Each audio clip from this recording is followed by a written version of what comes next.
y entender al útero más allá de su forma biológica, para mí también ha sido realmente sanador, porque habilita todos estos procesos, ¿no? Entender al útero como el centro creador sagrado y desde allí conectar a la tierra y caminar de alguna manera sostenida por la tierra, como hacían los pueblos originarios, como ¿no? La ancestralidad lo trae así como muy naturalmente.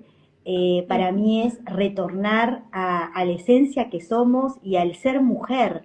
Entonces, por eso me apasiona hablar del útero, hablar de la sangre, hablar del bienestar y